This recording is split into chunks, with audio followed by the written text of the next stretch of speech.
Why are my guppies lethargic? Most novice guppy keepers are oblivious to the various factors that will influence a guppy's well-being. Your guppy may experience stress, get more aggressive occasionally, look for hiding, and display low energy levels for no apparent reason. But that's only at first glance. Going in depth, we learn that every behavior has some triggering factor behind it. Today, we will discuss lethargy in guppies, highlighting the causes and pinpointing the potential fixes. So, what are the potential causes for your guppy's visible lethargy? Here are the most common ones. Temperature drop. As tropical fish, guppies will tolerate temperatures ranging between 72 to 82 degrees Fahrenheit. They do allow for some variations outside these thresholds, but not by much. A guppy may withstand 60 degrees Fahrenheit, but only for a short while. Prolonged exposure to temperatures below 65 or, even worse, will affect your guppy and even kill it as a result. Cold waters will affect the guppy's immune system and heavily influence its behavior. The guppy will appear more lethargic as it will try to conserve energy in an adverse environment. You may also see the guppy's appetite go down while showing an increased predisposition towards infections and disease. The latter is the result of the fish's immune system being sabotaged by the dangerously low temperatures. To prevent that, monitor the tank's temperature constantly, especially if it's placed in an area with fluctuating temperatures. You may also need to get a water heater if the environmental temperature tends to fluctuate too aggressively. Lack of oxygen. The water's oxygen levels may drop for a variety of reasons. These include overcrowding, poor tank maintenance, algae, and plant overgrowth, lack of periodical water changes, etc. Severe drops in oxygen levels will affect your guppies and even lead to asphyxiation and death. Fortunately, you will notice telltale signs warning of the problem.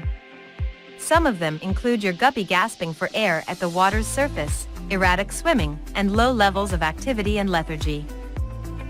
Guppies will become lethargic in an effort to preserve energy since movement forces their muscles to demand more oxygen. If you notice your guppy gasping for air and appearing lethargic, verify the oxygen levels and perform an immediate water change. You should also trim the plants, clean the algae, and remove any fish and food waste that may pollute the water. Avoiding overcrowding is also key in keeping your fish population healthy, active, and overall peaceful. As a bit of general advice, every guppy should have a minimum of 2 gallons of water available. I would recommend slightly more to remain on the safe side. pH fluctuations.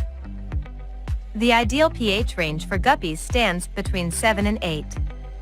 Go lower than 5, and your fish will begin to feel the change immediately.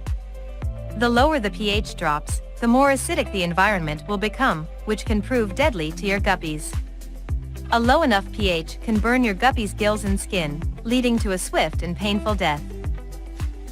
You should also remember that many things will trigger pH fluctuations in the tank, including water changes, various tank wood, and plants, adding new fish to the environment, etc. The goal is to keep the pH levels in the 7 to 8 range, which you can achieve via specific methods.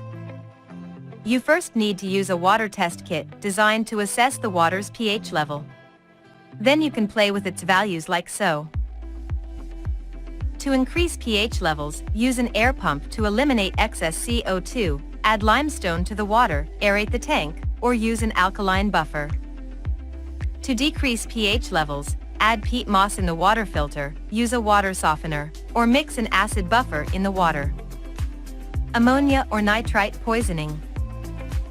Ammonia and nitrite poisoning are common in poorly maintained tanks.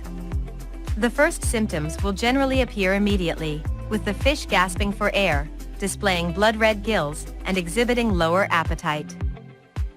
The fish will soon stop eating, swim at the bottom of the tank, and even display bloody patches on its body and general lethargy.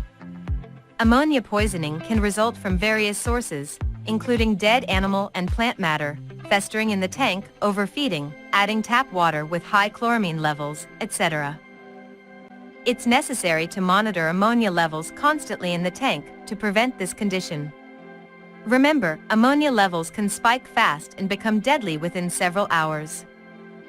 You can decrease the ammonia levels in a tank by performing partial water changes, cycling the tank, rely on a potent filtration system, boost the amount of beneficial bacteria in the tank, increase the tank size, etc. High nitrate level. Whatever increases the ammonia levels will also increase that of nitrates. The ideal nitrate level should remain below 25 ppm, but it generally depends on the tank size, the fish breed, and several other factors. Generally, a level of nitrates above 10 ppm will promote algae growth, lowering the water's oxygen. That being said, your guppies will begin to show significant discomfort at 100 ppm and higher. Prolonged exposure to more than 50 ppm will also cause visible symptoms, including erratic swimming, lack of appetite, hiding behavior, and lethargy. The high nitrate levels will eventually render the fish vulnerable to disease and parasites and inhibit its reproductive abilities. You can counter this problem by performing regular water changes, keeping live plants in the tank, avoiding overfeeding, and cleaning the tank regularly. Diseases or parasites. Guppies may struggle with a variety of parasites and diseases, each with their specific symptoms and effects. All disorders, however, will trigger similar behavioral responses. The fish may become more secluded, seek hiding, show lethargy and lack of energy, and even stop eating. You will also notice disorder-specific symptoms, varying depending on the nature of the disease. These could include white spots on the body, red gills, damaged fins and tail, body sores, etc. At this point, you need to diagnose the fish's condition to address it properly. The first step would be to quarantine the fish, then diagnose the condition, and treat it via specific procedures. These may include regular water changes, using antibiotics, cleaning the tank more often, increasing oxygenation, etc. Overfeeding. Overfeeding is a classic problem for most novice guppy keepers. Guppies tend to eat more than they should, simply because their brains are hardwired to find food constantly. This isn't a problem in their wild environment, where live food is rather scarce, and guppies need to struggle to find it. The same problem no longer exists for aquarium guppies, who will receive as much food as their keeper provides. The problem is that most novice guppy keepers believe that feeding their guppies as much as they, guppies, want is a good thing. It's not. Guppies should eat, at most, once or twice per day. Anything above that risks of becoming overfeeding, which will affect guppies in the long run. They will experience lethargy, bloated abdomen, constipation, etc. Continuous overfeeding will also cause the ammonia levels to spike, as the unconsumed food will decay in the water. To prevent that, I advise only feeding your guppies once per day. This is enough to keep them healthy, active, and happy in the long run. You may even feed them twice, once in the morning and once in the afternoon, so long as you control the amount of food they're getting. Only offer guppies as much food as they consume in 1 minute or less. Bullying. Bullying is common in a tank with different fish breeds of various sizes, multiple males, or with overcrowding issues. Bullying isn't necessarily a major problem unless it becomes repeating behavior. Male-only aquariums will experience bullying constantly, especially if the number of females is lower than it should be.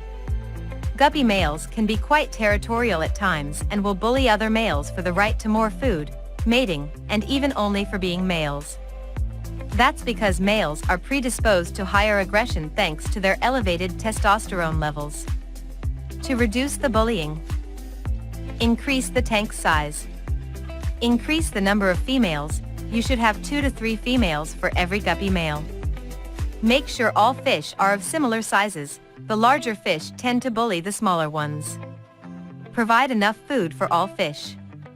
Make sure that the different fish are compatible as tank mates. Use of liquid fertilizer. Liquid fertilizers are useful for providing nutrients to aquarium plants. They are generally safe for fish, shrimp, snails, and other tank inhabitants, but not always.